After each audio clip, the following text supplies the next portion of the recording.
Guillermo el Conquistador marcó la historia en 1066 con la batalla de Hastings, que dio el control de Inglaterra a los normandos sobre los anglosajones, que llevó al duque Guillermo de Normandía a lograr esta extraordinaria conquista.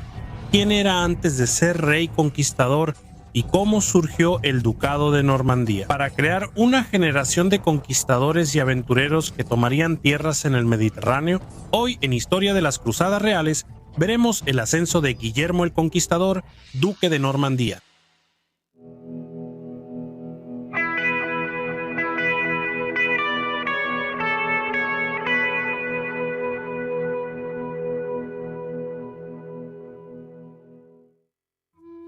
Guillermo nació en Valais circa 1028, hijo único de Roberto el Magnífico, duque de Normandía, y de Herleva. Durante siglos se ha mencionado que ella no estaba casada con Roberto según las leyes de la Iglesia. El historiador David Bates dice que esos arreglos eran comunes entre los normandos y que el estatus de Guillermo como heredero de Roberto no era raro. Aunque apoyaban a la Iglesia, los normandos aún se adaptaban a las normas cristianas. En 1035, el duque Roberto murió en peregrinación a Jerusalén cuando Guillermo era niño. Cumpliendo los deseos de Roberto, los normandos nombraron duque a su hijo Guillermo. Sin embargo, la aristocracia normanda sentía gran ansiedad por la ascensión de un niño.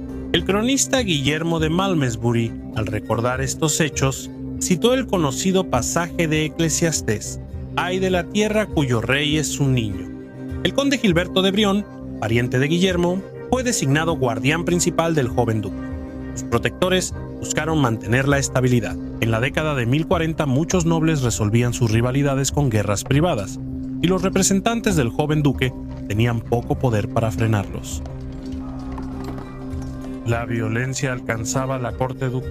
Algunas facciones vieron la minoría de edad como oportunidad de controlar al joven gobernante o eliminarlos según les conviniera.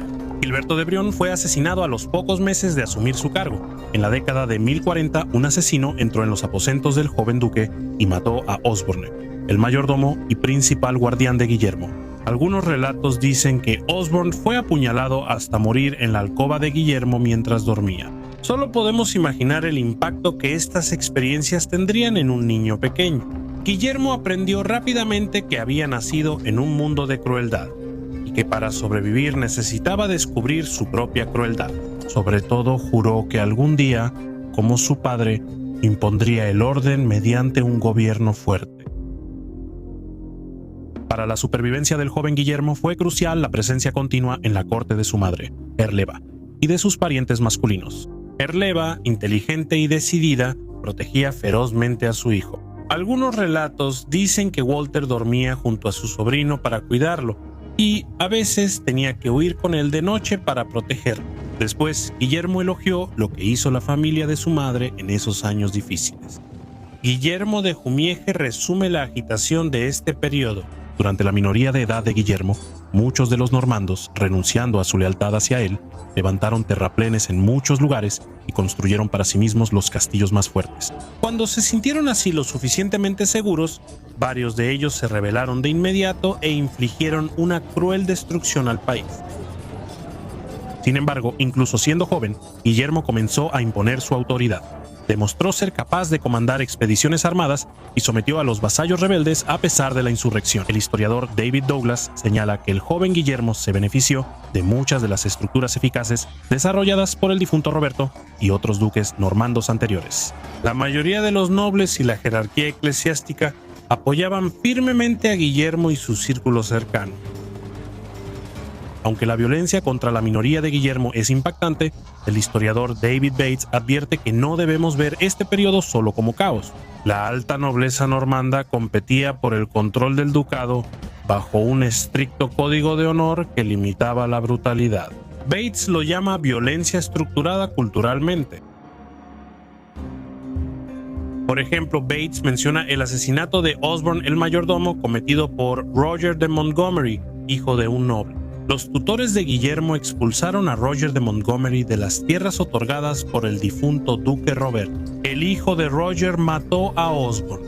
En represalia por esta afrenta, uno de los seguidores de Osborn vengó la muerte de su maestro matando al asesino. Esto puso fin a la enemistad, y en el futuro, ambas facciones colaboraron. Roger, segundo hijo de Roger de Montgomery, colaboró con Guillermo Fitz Osborn, hijo de Osborn, bajo el reinado de Guillermo el Conquistador. Desde el inicio de su reinado, Guillermo se interesó en la Iglesia y buscó contactos en el movimiento de reforma. Fortaleció las fundaciones monásticas de su padre y se reunió con eclesiásticos que habían brindado orientación espiritual a su padre. David Bates señala que pese a los nobles rebeldes, la década de 1040 fue relativamente próspera en lo religioso. En Normandía se consagró la iglesia abacial de Lévêque, fundada por el ermitaño Erluin. Actualmente Lévêque es uno de los principales centros de espiritualidad y creatividad normanda.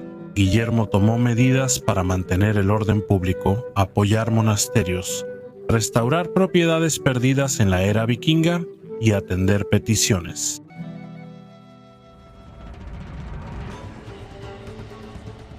El principal reto al inicio del reinado de Guillermo fue Guy de Borgoña, su primo y amigo de la infancia. Guy conspiró para destituir a Guillermo y tomar el ducado. Gracias a sus lazos con la familia ducal, atrajo a los nobles. Descontento con el gobierno de Guillermo, Nigel, señor de Cotentin, se unió a la rebelión, que ganó fuerza al avanzar hacia el este, al corazón del ducado. Guillermo pidió ayuda a su señor feudal, el rey Enrique I de Francia, quien respondió positivamente. Se unió al ejército del duque Guillermo cerca de Caen, en territorio rebelde. En los primeros combates, Raúl de Tessen, aliado de Guy, desertó y se unió a Guillermo. Al día siguiente, ambos bandos lucharon en una batalla cerca de Valestún, cerca de la actual Conteville. La batalla inició con escaramuzas de caballería. Algunas fuentes dicen que el rey Enrique participó en la lucha. Lo derribaron del caballo, pero sus caballeros mataron a los atacantes y lo rescataron. Al principio los rebeldes tenían ventaja, pero Guillermo lideró varias cargas de caballería que devastaron a sus enemigos. Las fuentes resaltan la ferocidad de Guillermo y el papel clave de los caballeros normandos en la ventaja del ejército real. La coalición rebelde se desmoronó y huyó en desorden. El rey y el duque los persiguieron, masacrando a los fugitivos en tal cantidad que no se tomaron prisioneros.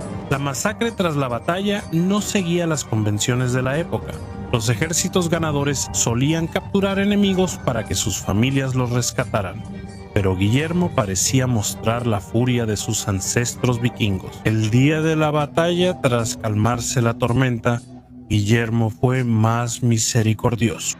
Perdonó a antiguos rebeldes si le juraban lealtad y destruían castillos no autorizados. Guillermo entendía que necesitaba la cooperación de la aristocracia normanda en general para asegurar el éxito de su reinado. La victoria de Guillermo en Valestún permitió al ducado de Normandía llegar a su máximo poder e influencia. R. Alan Brown afirma que el duque Guillermo logró dominar a la aristocracia militar de su ducado, y para 1066 su control era tan completo como el que tenía sobre la iglesia normanda y sus prelados. El liderazgo y el ejemplo personal, intereses mutuos y una visión común fueron claves en esta supremacía.